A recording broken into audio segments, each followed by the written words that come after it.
여러분 우리가 예배를 드릴 때에 주님이 말씀하시기를 영과 진리로 예배를 드리라고 말씀하셨어요.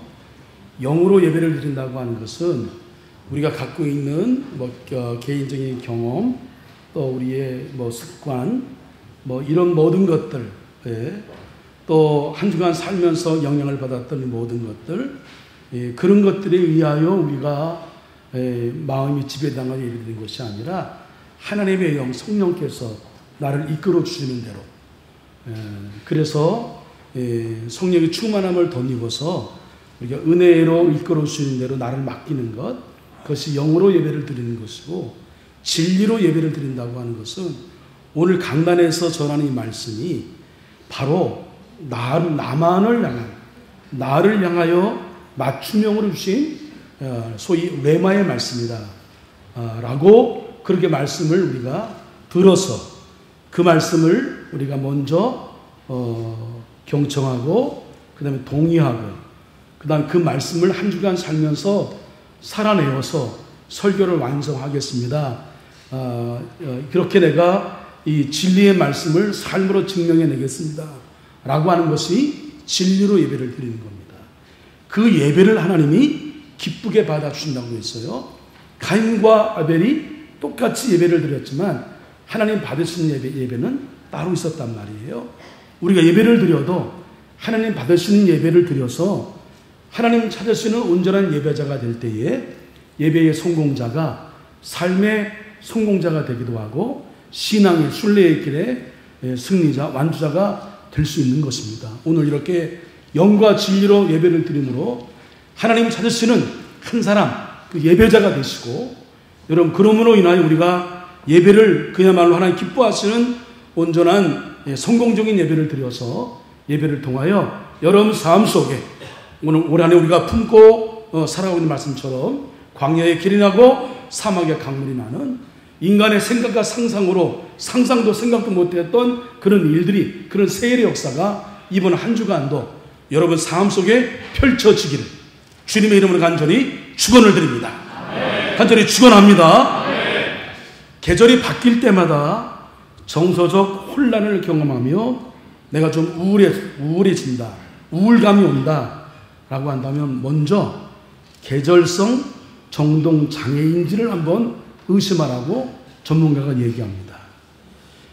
이 병의 환자는 83%가 여자이지만 그러나 가끔은 어린이도 걸리기 쉽다고 해요. 이 질병은 겨울에 햇빛이 절대적으로 부족한 북유럽 등에서 많이 나타나는 우울증의 하나인데, 햇빛이 부족하기 때문에 나타나는 질병 가운데 하나입니다. 여러분은 너무나 잘 알고 있는, 상식으로 알고 있는 것처럼 햇빛을 적당히 쬐야 거기에 비타민 D가 생성이 되어서 우리의 뼈를 든든하게 하잖아요.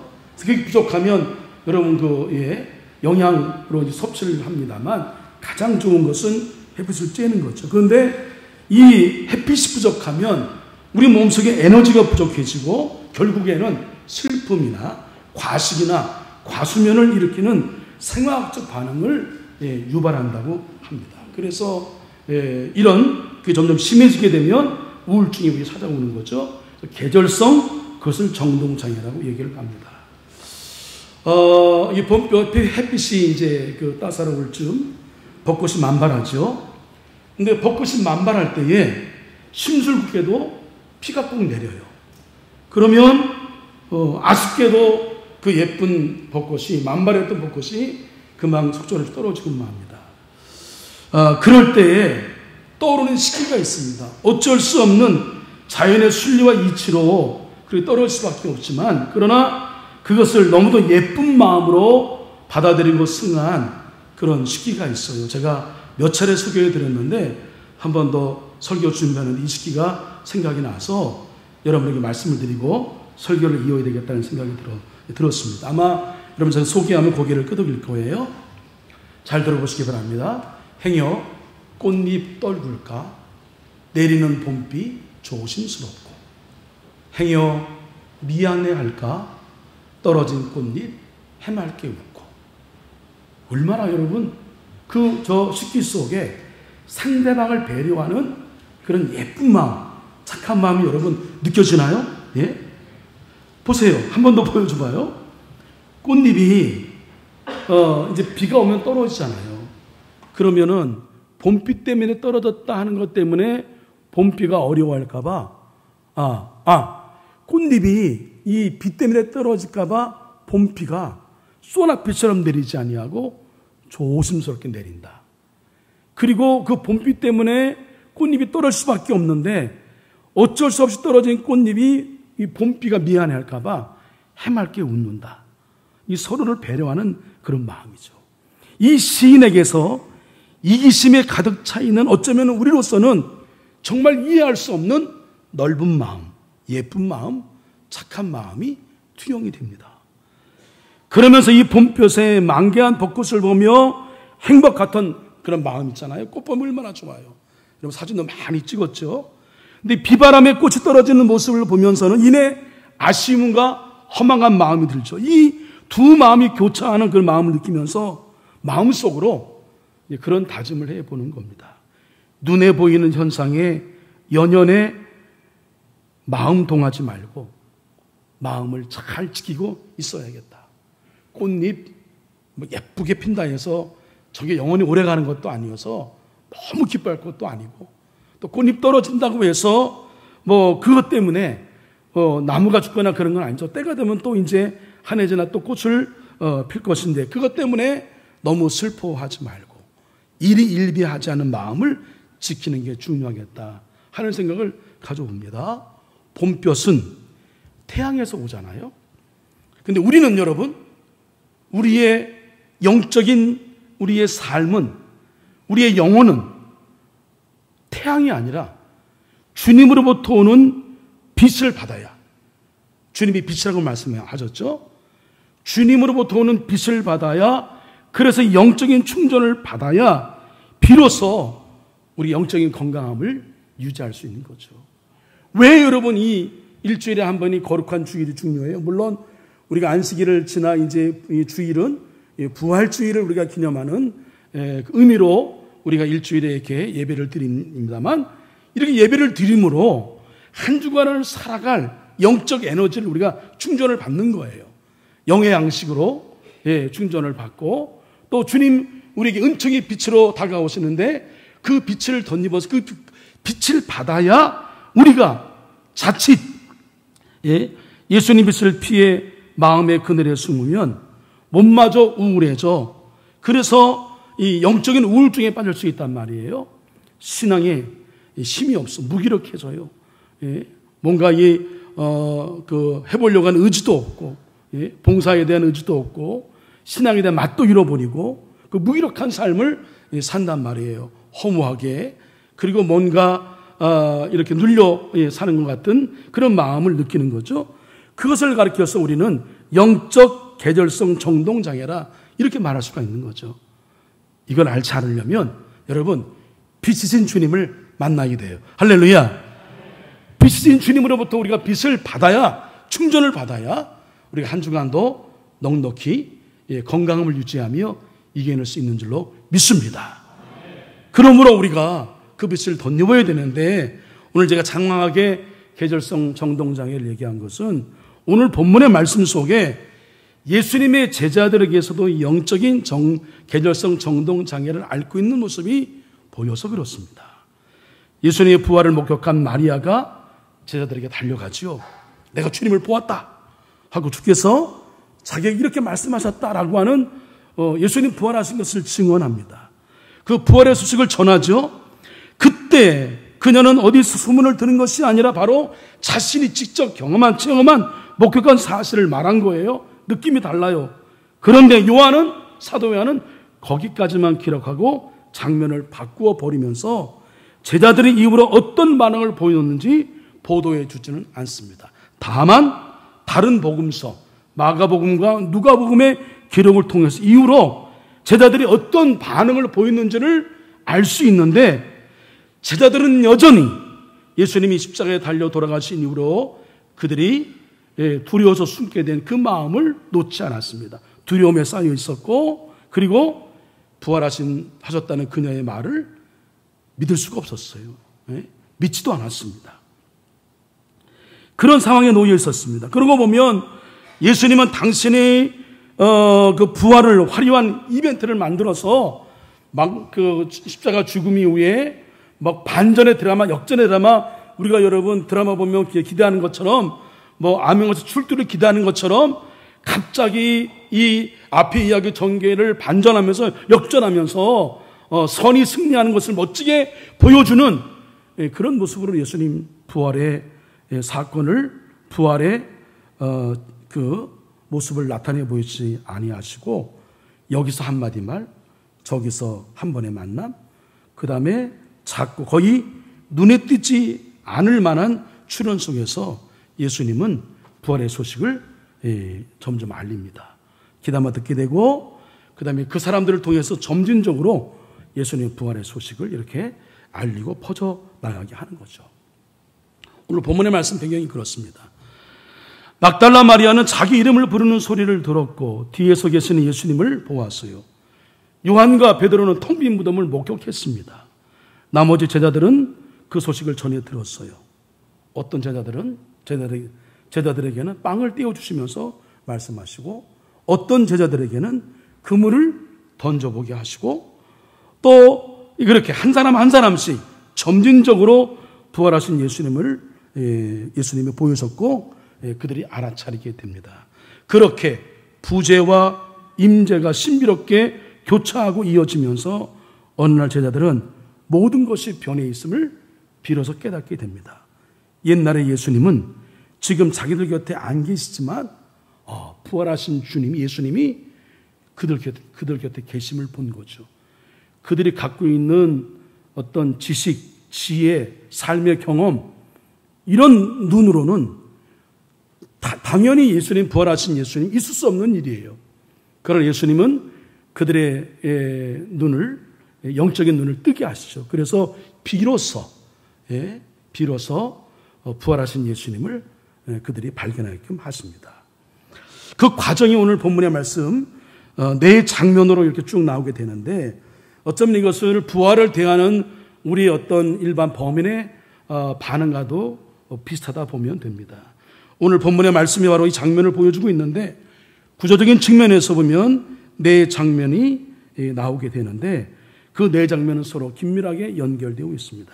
첫 번째는 안식 후 첫날 저녁 때 나타나셔서 그들에게 성령의 힘으로 제사함의 권세를 주시는 그런 장면이 나오게 되죠.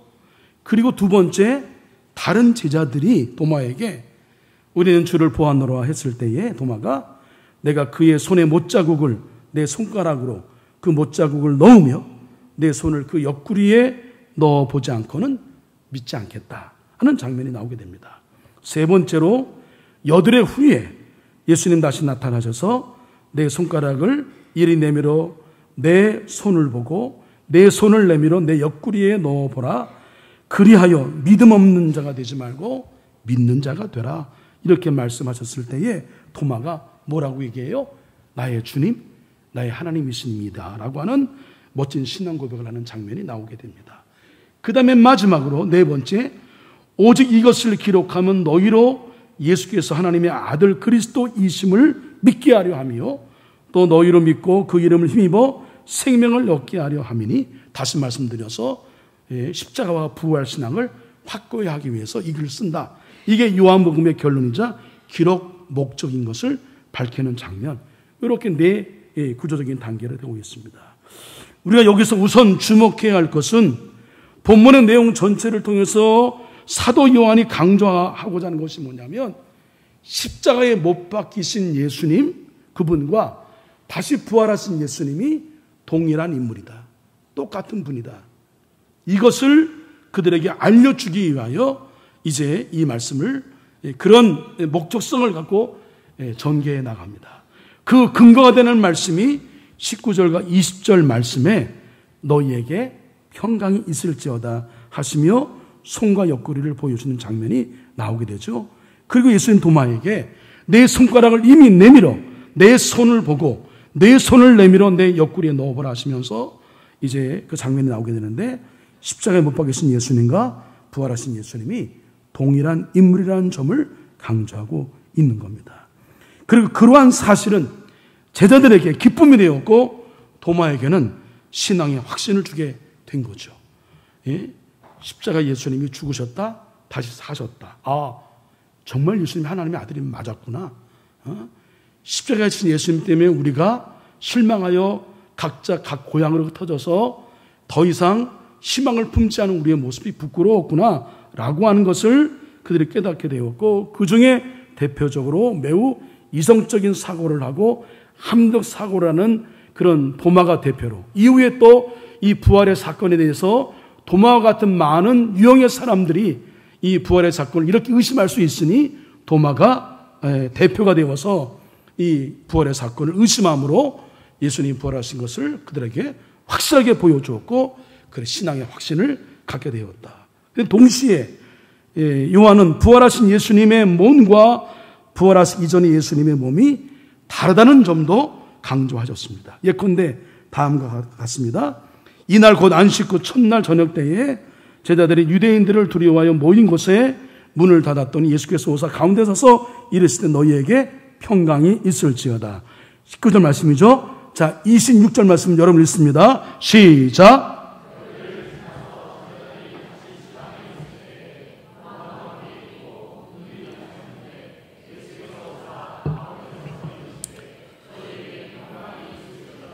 네, 예수님의 평강은 인사를 전하는데 눈여겨보게 되는 것은 문들이 닫혀있는 상태에서 최후의 만찬의 장소인 방이 똑같아요. 동일한 장소에 예수님이 나타나셨다. 그 이전에 예수님이 십자가 달리시기 전에는 문을 열고 제자와 함께 들어왔겠죠. 근데 부활하신 예수님은 문이 닫혀있는 상태에서 들어오셨다. 시공을 초월하신 예수님. 예수님이 동일한 인물이지만 예수님이 뭔가 달라졌구나. 부활하신 영체로, 부활하신 몸으로 이 땅에 오셨구나라고 하는 것을 그들에게 분명히 보여준 거죠. 그것이 그들에게는 이후에 부활의 이 복음의 소식을 전하는 데 있어서 분명한 증거가 되었을 것이고, 또 그것은 그들에게 엄청난 확신을 주게 되는 은총이요 선물이 되었을 겁니다. 그러니까 주님에 대한 확신이 생기니까, 부활의 주님이 나와 함께 하시니까 이제 그들이 여러분 죽음을 두려워하겠어요? 뭘 두려워하겠어요? 이제 두려울 게 없는 거예요. 더 풍성한 삶을 누리게 된 거죠. 그래서 예수님은 단지 우리의 죄를 사하시고 십자가에 죽으신 그런 뿐만 아니라 부활을 통해서 더 확대된 예수님의 사랑까지 더불어 가슴 벅차게 누려야 함을 예수님 말씀하셨고, 그걸 제자들이 그 과정을 밟고 있는 겁니다. 그러니까 이 부활의 신앙을 근거하니까 우리는 우리 앞에 놓여있는 장애물이 있다 하더라도 그것이 때로는 병일 수도 있고, 때로는 어떤 인간의 실패일 수 있고, 인간관계의 실패일 수 있고, 또 사업성의 실패일 수 있고요. 어쩌면 우리 앞에 죽음이 놓이겠다 하더라도 우리 그것 앞에 우리는 두려워하지 않습니다. 큰사나 내가 무엇이냐, 수르바벨 앞에서 평지가 되리라. 이런 당당한 당찬 고백을 할 수 있는 근거는 뭐냐면 부활신앙이에요. 예? 주님이 부활하셔서 지금도 나와 함께 하신다. 그 주님이 시공을 초월해서 어디든 나와 함께 하신다. 무소부재. 우리가 저 하늘에 천국에 있다 하더라도 거기 계시고, 음부에 있다 하더라도 거기 계시고, 바다 끝에도 땅 끝에도 언제 어디서나 우리가 어떤 상황에 놓여 있다 하더라도 부활하신 주님은 이따 말씀드리겠습니다만 성령 하나님으로 우리와 함께 하신다. 우리 당당하게 우리는 선언할 수 있는 거예요. 큰사나 내가 무엇이냐, 평지가 될지어다. 할렐루야. 예? 그리고 당당하게 우리 일어서는 겁니다. 지금의 우리의 절망스러운 실망스러운 좌절의 상황이 이게 끝이 아니라, 이런 절망의 끝까지 넘어 다시 새 순을 펴 새 생명이 피어오르는 부활의 역사가 우리 가운데 있게 될 것이다. 하나님께서 우리를 향한 마음이 우리가 재앙이요 우리가 망하는 것이 아니라 우리에게 평안을 주시는 것이고, 우리에게 미래와 희망을 주시는 것이고, 우리가 최후 승리하도록 인도하시는 분이 우리 하나님이신 걸 여러분 믿으시길 바랍니다. 이게 부활신앙이에요. 이 신앙을 갖고 있으니까 다시 시작할 수 있는 거예요. 다시 힘찬 삶을 시작할 수가 있는 겁니다. 예. 여기서 우리가 여러분 정말 또 하나 우리 마음속에 담아야 할 말씀이 있습니다. 예수께서 또 이르시되 너에게 평강이 있을지어다 아버지께서 나를 보내신 것 같이 나도 너희를 보내노라. 이 말씀 뭐냐면 부활의 은총 앞에서 가슴 벅차고 행복해하는 제자들을 향해 이 은총을 야 너희만 누려서는 안 돼. 이 부활의 능력, 부활의 은총의 소식을 민들레처럼 많은 사람들에게 전해야 된다. 중요한 것은 이 명령이 그냥 가벼운 명령이 아니라 아버지께서 나를 보내신 것 같이 나도 너희를 보내노라. 이 명령의 사명의 여러분 명령지가 근원이 어디냐면 성부 하나님이시다. 하나님 나에게 명령하셨다. 그 명령을 너희도 해야 된다. 제자들 그 명령 사명을 계승한 그 제자들의 그 사명의 여러분 근원지 진원은 바로 하나님께서 맡기신 것이다. 제자들에게 계승된 이 부활의 증인된 사명은 바로 지금 우리에게도 여러분 주어진 것인데 우리에게 주어진 부활의 증인의 사명은 그냥 예수님 믿으니까 좋으니까 이 소식을 전함이 아니라 그 사명의 근원은 어디에 연결되어 있느냐? 하나님께 연결되어 있다. 하나님은 우리에게 부활의 증인된 사명을 우리에게 주시면서 이 부활의 소식을 민들레처럼 저 열방을 향하여 땅끝을 향하여 전하라고 하시는 사명을 우리에게 주신 줄로 믿습니다. 그런 사명감을 갖고 우리는 부활의 증인된 삶을 살아야 되는데 또 하나 우리가 의미 있게 보아야 할 말씀이 22절 말씀입니다. 자, 이 말씀 함께 읽도록 합니다. 22절 말씀 시작. 이 말씀을 하시고 그들을 향하사 숨을 내쉬며 이르시되 성령을 받으라. 여러분 이 장면을 생각하면 어느 말씀이 떠올라요? 창세기 말씀 떠오르지 않아요? 예수님이 마지막 날 사람을 다 만드시고 맨 마지막에 코에 뭘 불어넣었습니까? 후하고 뭘 불어넣었어요? 예? 생령, 생기, 루아흐 이걸 불어넣었어요. 생령을 불어넣었어요. 하나님의 숨을 불어넣으셨습니다. 여러분 비로소 하나님의 숨이 우리 가운데 들어와야 성령이 우리 가운데 들어오셔야 비로소 우리는 하나님의 사람이 되는 거예요. 할렐루야.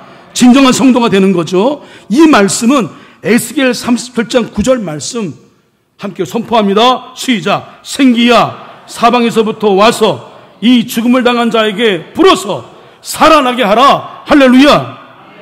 이 표현과도 같다. 이것은 새로운 창조예요. 부활을 통해서 우리 하나님이 첫 창조 때 인간을 만들어 루아흐 생명을 불어넣으신 것처럼 부활하신 다음에 숨을 내쉬면서 성령을 받으라. 하나님의 영을 우리 가운데 주심으로 우리를 새롭게 부활의 사람들로 부활의 증인자로 증언자로 우리를 새롭게 창조하셨다. 그것이 가능케 되는 것은 다른 것이 아니라 성령만이 하시는 역할이다. 성령이 우리 가운데 오셔야 우린 비로소 부활의 사람으로 살게 되는 거고 부활의 증언자로 살게 되는 것을 여러분 믿으시길 바랍니다. 이 부활의 사람들이 성령 받은 사람들이 해야 하는 사명이 뭐예요? 너희도 누구의 죄든지 사하면 사해질 것이요 누구의 죄든지 그대로 두면 그대로 있으리라 하시니라. 이 부활의 증인이 해야 될 선포할 메시지가 뭐냐면 그들의 생명을 살려내는 겁니다. 죄와 허물로 죽었던 저들의 영혼을 살려내는 것. 이게 여러분 우리가 용서의 권한이 있다는 것이 아니라 이렇게 선포하게 되면 성령께서 역사해 주심으로 그 성령의 역사하심으로 그들의 죄가 사해지고 하나님의 아들 딸로 신분이 바뀌고 이제 구원의 백성뿐만 아니라 부활의 백성 부활의 증언자로 살아가게 된다. 이게 여러분 완벽한 구원을 이루는 거죠. 온전한 구원을 이루는 자가 된다라고 하는 것을 이 제자들에게 선포하고 있는 겁니다. 부활신앙이 얼마큼 중요한가라고 하는 것을 강조하고 있는 거죠. 그런데 말입니다, 여러분.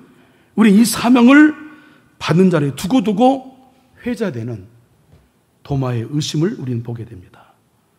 내가 그의 손의 못자국을 보며 내 손가락을 그의 못자국에 넣으며 내 손을 그 옆구리에 넣어보지 않고는 믿지 아니하겠노라. 어쩌면 도마의 의심은 매우 합리적이고 매우 이성적이고 그리고 극히 건강한 생각을 갖고 있는 사람의 그런 모습으로 우린 이해할 수도 있습니다. 틀린 말은 아니에요. 근데 도마는 그럴 수밖에 없는 거죠. 우리도 마찬가지로 그런 문화 속에 살아가고 있으니까 자기의 눈으로 확인되지 않는 것, 자기의 손으로 만져지지 않는 것, 그건 내 믿을 수 없다. 믿음의 차원을 사실은 물질적인 차원에서 보고 만지는 것으로 동일시했다. 지금 눈에 보이고 만져지고 이런 것들로 증명되어야 믿는다. 눈에 보이지 않고 만져지지 않는, 눈에 보이지 않는 세계, 만져지지 않는 세계, 그러나 존재하는 영적 세계는 눈으로 우리가 지금 보는 것으로 보이지 않아요. 믿음의 눈으로, 영적인 눈으로만 보아야 보이는 건데 이 세계를 모르는 거죠. 그래서 믿는다는 것은 여러분 겉을 보는 것이 아니라 속을 보는 거예요. 깊은 내면을 보는 것이고, 눈으로 보는 것은 태양빛을 의존해서 보는 것이지만 믿음은 하나님께로부터 오는 빛, 성령의 충만한 역사로 오시는 그 빛으로 보여야 비로소 믿음의 세계, 영적 세계, 하나님의 세계, 보이지 않는 실상, 눈에 보이지 않는 것들이 분명히 존재하는 것들을 우리는 볼 수 있게 된다. 예수님 이런 도마를 위해서 이후에 부활의 소식이 전해지는 곳마다 이 도마를 위해 여드레가 지난 날에 예수님이 정격적으로 도마에게 찾아와서 보여주죠. 야, 만져봐라 하시죠. 이때 도마가 주님의 손을 만져보고 옆구리의 상은 마저 만져보았다면 그는 두고두고 물질적 차원의 감각에 의존된 사람으로 치부되고 말았을 거예요. 그러나 성경을 보면 그가 주님의 손과 옆구리를 만졌다고 말하지 않습니다. 주님이 그렇게 말씀하셨을 때 그의 눈이 떠진 거예요. 믿어진 겁니다. 그 증거가 뭐예요? 그는 주님을 향해 뭐라고 합니까? 나의 주님. 더 나아가 뭐라 그래요? 나의 하나님. 진정한 신앙 고백을 한 거죠. 예? 보이지 않는 세계를 보는 믿음의 눈을 가지고 있는 자만이 볼 수 있고 고백하는 신앙 고백입니다. 예수님이 진정한 그리스도 주 맞다. 이분은 하나님이시다. 그때 예수님이 뭐라고 말씀하셨습니까? 너는 나를 본 거로 믿느냐? 보지 못하고 믿는 자들은 복되도다. 이 말씀은 책망은 아니어도 도마를 향한 아쉬움이 배인 말씀이죠. 그래서 도마 곁에 있었던 사도 요한은 주님의 이 말씀을 그 가슴에 한켠에 두죠. 그래서 이 말씀의 마지막에서 요한복음을 기록한 목적을 분명히 이렇게 기록하고 있습니다. 오직 이것을 기록함은 너희로 예수께서 하나님의 아들 그리스도이심을 믿게 하려 하며 또 너희로 믿고 그 이름을 힘입어 생명을, 부활의 은총, 부활의 풍성한 은혜, 이걸 더 얻게 하려 합니다. 이게 사도 요한이 쓴 글의 목적이다. 사도 요한은 이 글을 통해서 이 글을 읽는 독자들이 도마와는 달리 보지 않고도 믿는 믿음을 갖기를 간절히 원했던 겁니다. 여러분, 이런 믿음이 성령 역사하심으로 우리도 만져보고 넣어보고 아니라 주님 말씀이 믿어지는 그런 은총을 통해서, 믿어지는 은혜를 통해서 보지 않고도 믿는 믿음. 주님 말씀하시면 어떤 말씀이든 하나님 말씀으로 받고 그 말씀대로 우리가 따라 살기를 결단하고 순종하며 나아가는 저와 여러분 되기를 간절히 축원합니다. 2차 세계대전 여러분 너무나 잘 알고 있는 유태인 학살 사건이 있을 때에 한 유태인이, 학살당하는 유태인이 지하 감옥의 벽에다 이런 글을 써놓았는데 아주 유명하죠. 태양이 구름에 가려 빛나지 않을지라도 나는 태양을 믿습니다. 주위의 사랑이라고는 전혀 느낄 수는 없지만 나는 사랑을 믿습니다. 하나님 비록 침묵 속에 계실지라도 나는 하나님을 믿습니다. 믿음이란 비록 지금은 구름에 가려 보이지 않지만 구름 너머에 태양이 있음을 확신하는 것과 같아요. 비록 보지 못하지만 보지 않지만 침묵하며 계시는 하나님. 하나님 지금도 신실하게 우리를 위하여 역사하고 계시고 성실하게 일하고 계심을 우린 믿는 겁니다. 아무 변화가 없어 보이지만 움직이고 계심을 믿는 거죠. 믿음은 그렇게 보이지 않아도 내 마음을 주는 것이고 우리는 그 믿음으로 우린 저 요단강을 건너 죽음의 강을 건너서 우린 천국에 평안한 마음으로 갈 수 있는 거죠. 우리 사도행전에서 이 사도 요한의 여망, 부활의 공동체, 정말 믿음을 갖고 있는 사람들이 모여있는 그런 공동체, 이 여망이 이루어진 공동체를 우리는 사도행전에서 보게 됩니다. 우리 이 말씀은 중요한 말씀이니까 사도행전 4장 32절, 35절 말씀을 다 같이 읽습니다. 시작. 믿는 무리가 한 마음과 한 뜻이 되어 모든 물건을 서로 통용하고 자기 재물을 조금이라도 자기 것이라는 이가 하나도 없더라. 사도들이 큰 권능으로 주 예수의 부활을 증언하니 무리가 큰 은혜를 받아 그 중에 가난한 사람이 없으니 이는 밭과 집 있는 자는 팔아 그 판 것의 값을 가져다가 사도들의 발 앞에 두매 그들이 각기 사람의 필요를 따라 나누어 줍니다. 아멘. 이 교회 지금 현장의 이 상황을 리포트한 사람이 여러분 누굽니까? 누가죠. 사도행전은 누가가 쓴 누가의 속편입니다. 근데 초대교회, 예루살렘 교회죠. 그 교회를 소개하면서 그 공동체를 뭐라고 표현했습니까? 믿는 무리. 믿는 무리라고 표현했습니다. 뭘 믿어요? 십자가도 믿고 부활도 믿는 그런 공동체, 그런 성도들. 그러니까 우리가 갖고 있는 우리의 지금의 우리의 상황으로는 우리 어떤 지금의 우리의 구조도 그렇지만 우리의 마음까지도 포함해서 도저히 이해가 안 되죠. 어떻게 네 것 내 것이 구별이 없어요? 여러분 왜 싸워요? 네 것 내 것 때문에 싸우는 거 아니에요? 내가 더 좀 가지려고? 그러다 보니까 갈등이 일어나고 서로 싸움이 커지고 그러다 보니까 전쟁을 하고 사람을 죽이는 일이 지금도 이루어지고 있는 것은 네 것 내 것에 대한 욕심이 있기 때문에 그런 거 아니겠어요? 근데 그게 없어. 한 마음과 한 뜻이 되었어. 서로 물건을 통행했어. 모든 사람들의 물건을 사도 앞에 가져왔어요. 그 물건을 우리 전부 다 성도들과 이렇게 서로 어려운 성도를 나눠주고 그리고 주변에 가난한 사람이 나눠줘. 여러분 제가 다음 주에 여러분 재단 다 가져와서 우리 다 네 것 내 것 그렇게 합시다 하면 동의할 사람 누가? 여기 아마 제가 알기로는 한 10명도 안 남을 거예요. 이상하다. 목사님 변했다. 그럴 거예요. 우리는 이해가 안 되는 일입니다. 예? 근데 이 일이 어떻게 가능해요?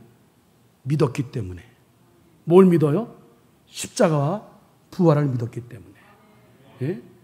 이 땅에서의 여러분 삶에 누리고 있는 모든 것들은 잠시 잠깐이야. 그냥 지나가는 거야. 우리는 영원히 살 사람이야. 어디에서? 천국에서. 그리고 우리는 지금 우리 홀로 아니야. 절대로 혼자가 아니에요. 부활하신 주님이 나와 함께하고 있어. 그러니까 제자들이 이런 확신을 갖고 복음을 전했더니 여러분 마이크도 없는 상황 가운데에 그 무식한 제자들이 찌질이 같은 제자들이 말씀을 복음을 전했더니 3,000명이 5,000명이 회개하고 돌아오는 역사와 세례를 받는 역사가 일어나게 되었죠. 이거 어떻게 여러분 어떻게 어떻게 설명할 거예요? 부활신앙이에요. 십자가 신앙. 이 신앙으로 무장되니까 소위 말해서 무소유하는 거예요. 다 하나님 것이야. 내 것이 아니야. 그리고 이게 내 공동체, 그냥 우리 믿는 우리의 공동체고 주님의 공동체. 그래서 여러분 여전히 예루살렘 교회는 지금에 있는 기존에 있는 우리 현대 교회를 포함해서 역사 속에 있는 수많은 교회들이 이 예루살렘 교회를 재현한 교회가 없어요.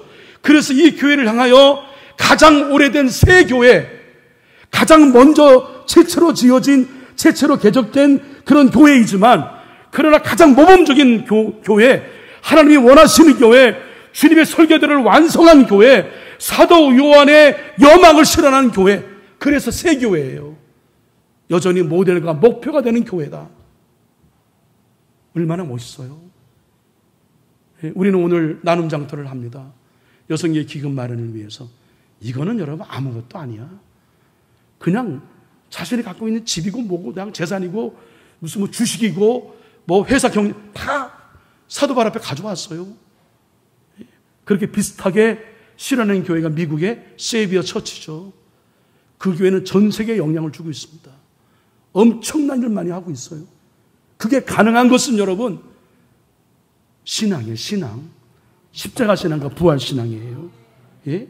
그들은 믿는 무리였기 때문에 가능했던 일입니다. 그리스도란 그런 사람들입니다. 믿음으로 그리스도와 일치를 이룸으로써 모든 형제들과 일치를 이루는 사람. 이 사람이 그리스도예요. 예? 믿음으로 예수님과 내가 하나 되었어. 그리고 예수님과 하나 된 사람들이, 형제 자매들이 모여서 하나 된 일치를 이루는 것이 이게 교회입니다. 그 교회에 있는 사람을 가리켜서 뭐라고 얘기해요? 믿는 무리. 우리 교회가 믿는 무리가 되기를 간절히 축원합니다. 그럼 우리 교회 숫자 적은 게 아니에요. 이 정도 숫자 가지고도 세계를 변화시킬 만한 일들을 해낼 수 있습니다. 우리가 그런 온전한 신앙 고백에 이르지 못했기 때문에 그런 거죠. 여러분, 이렇게 우리 모두 오늘 제가 이어서 계속해서 부활주일 이후에 부활 후에 관련된 말씀을 드리고 있습니다. 여러분, 지난주에 말씀드린 대로 부활신앙을 갖고 있는 사람은 웬만한 장애물을 겁내지 않아요. 잠깐은 주춤해요. 잠깐은 속상해요. 그러나 정신 차리고 믿음을 꺼냅니다. 믿음을 환영해요. 하나님이 나와 함께 하시지. 그리고 성령님이 우리를 가만히 안 두세요. 우리에게 자꾸만 말씀을 깨닫게 하시고 말씀이 생각나게 하시고 그리고 우리로 하여금 다시 믿음을 불어넣어 주어서 하나님이 나와 함께 하신다는 임마누엘 신앙, 부활 신앙을 확고히 하세요. 그러면 두려움이 없는 거예요. 그러면 고백하는 겁니다. 큰 산아 내가 무엇이냐. 여러분 성도님 이름 앞에 한서교회 암흑의 성도 앞에 평지가 될지어다. 다 같이 아멘. 평지가 될지어다. 이런 고백을 할 수 있는 거고 내일 내가 죽어도 죽음이 두렵지 않아요. 우린 죽으면 천국 가면 되지. 예? 천국에서 내가 해야 할 일이 있나 보다 생각하면 돼요. 여기서의 삶이 끝이라고 생각하는 사람이니까 죽음이 두려운 거예요. 그러나 죽음은 새로운 삶의 천국 생활의 시작이라는 생각을 갖고 있으면 죽음 두렵지 않은 겁니다. 그래서 초대교회 많은 사람들이 사자의 밥이 됐고 불이 탄 화형에 여러분 제물이 되었던 거예요. 죽음이 두렵지 않은 거예요. 병? 그게 뭘 두려워요? 그게 뭐라고요? 예? 건강 약화된 거 그게 뭐라고요? 아무것도 아닙니다. 예? 부활신앙 앞에는 아무것도 아닌 거예요. 그러므로 어떤 상황에도 우리는 부활신앙을 견지하면 다시 힘찬 삶을 시작할 수 내가 이래서는 아니지. 정신 차려야지. 내가 누구야? 내가 그리스도인 나는 십자가 신앙을 믿고 부활신앙을 믿는 성도이지. 하나님이 임마누엘 주님으로 성령 하나님으로 지금 나와 함께 하시지. 그 하나님은 전지전능하시지. 못할 일 없으시고 내 마음을 다 아셔서 우리를 알고 결국 승리케 하시고 우리에게 희망을 주시고 우리에게 평안을 주시는 분이 우리 하나님이시지. 할렐루야. 이런 믿음을 갖고 있으니까 두려움이 없는 거예요. 예? 당당하게 힘차게 일어나는 겁니다. 이 고백이 저와 여러분의 고백이 되어서 우리 성도 모두 한석교회는 믿는 무리의 공동체가 되기를 간절히 축원합니다. 제가 말씀드렸잖아요. 가끔 이러저러한 얘기로 우리가 뜻밖의 은혜를 받을 때가 있는데 저는 2시 만세인가 뭔가 거기 한참 오래전에 라디오 틀다가 그 박준영 이거 무가는 친구가 목소리 좋잖아요. 근데 갑자기 양 방송에서 허리 펴세요 하는데 허리를 막 피더라니까. 예? 여러분 주눅 들지 마세요. 허리 펴세요. 예? 예? 일어나시기 바랍니다. 우리 부활신앙으로 여러분 승리할 사람들이에요. 이미 승리를 이미 우리 승리를 거두고 승리를 결정적으로 싸우는 사람이 우리 믿는 사람들이니까 여러분 거기에 여러분 두려워하지 마시고 애들 말대로 여러분 쫄지 마시고 예? 일어나시기를 주님의 이름으로 간절히 축원합니다. 기도하겠습니다. 하나님 아버지, 우리는 보이고 만져지고 내 이성으로 납득이 되는 것들에 너무 지나치게 신뢰를 두고 살지 않았는지 오늘 말씀을 통하여 깨닫게 되고 뒤돌아보게 됩니다. 우리에게 성령의 역사하심으로 보지 못하고도 믿는 믿음의 삶을 살아갈 수 있도록 우리의 눈을 떠 뜨게 하여 주시옵소서. 날마다 예수님을 나의 주님, 나의 하나님으로 감격의 교회 고백하며 그 주님과 더불어 구원과 부활의 은총으로 풍성한 삶을 누리고 그 생명으로 우리 모두 믿는 무리로서 한서의 공동체 안에서 아름다운 교제를 나누고 그 사랑을 행복하게 전하며 살아가는 우리 한서 공동체, 믿는 무리의 공동체가 되게 하여 주시옵소서. 우리를 위해 죽으시고 부활하셔서 그리스도와 임마누엘 주 되신 예수 그리스도의 이름으로 기도합니다. 아멘.